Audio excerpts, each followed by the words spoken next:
SNX Marathi, Siddheshwar News Express, सत्यासाठी SNX सोबत. बाबासाहेबांचं नाव आहे जो संविधानाला कारणीभूत आहे, त्याला तुम्ही संपवायला निघालाय. पालकमंत्र्यांची फार मोठी चूक आहे मॅडम, माफी मागणार नाही, पण पालकमंत्र्यांनी त्यांची ही चूक पत्रात घ्यावी. नाही आता राहू दे, जसं तसंच राहू दे.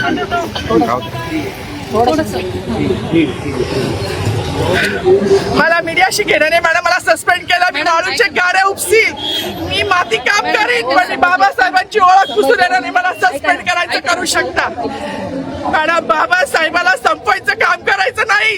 26 जानेवारी 15 ऑगस्ट मध्ये मी नाही मानत, पण लोकशाही मॅडम तुम्ही सुद्धा संविधानामुळे आहात, पालकमंत्री सुद्धा पालकमंत्री संविधानामुळे आहे.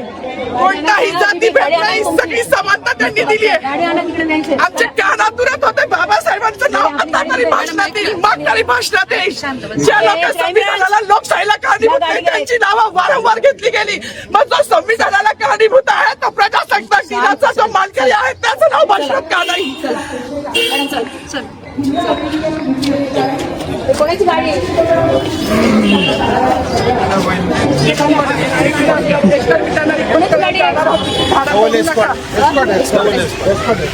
अरे माझी गाडी असेल ना रे, ट्रॅफिकची गाडी का रे?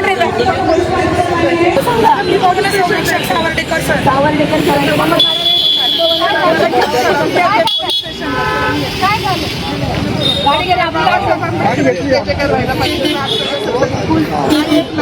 माझी मागणी सांगितलं पाहिजे ना, सांगायला पाहिजे. माईक मागत होते, ऐका ना, ते माईक मागत होते पण त्यांना दिलं. आज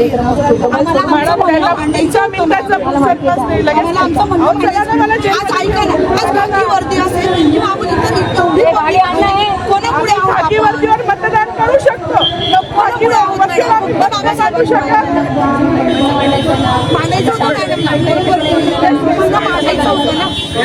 माईक दिला नाही गेला ना त्यांना.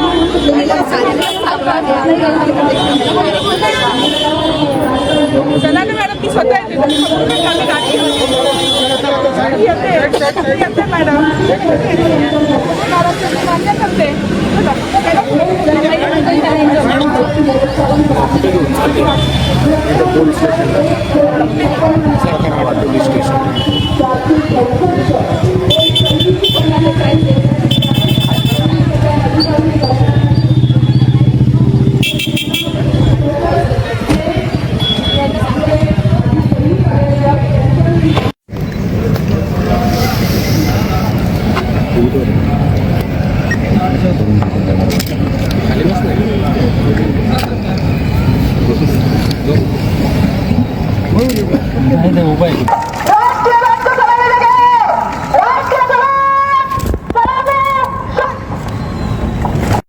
तर त्या ठिकाणी गोंधळ घातला होता.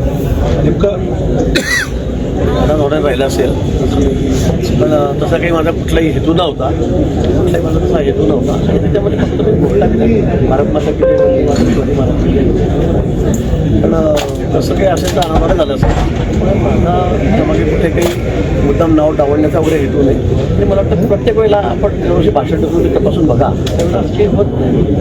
यावेळेला त्याचा काही वाटायचं व्यक्त करतो.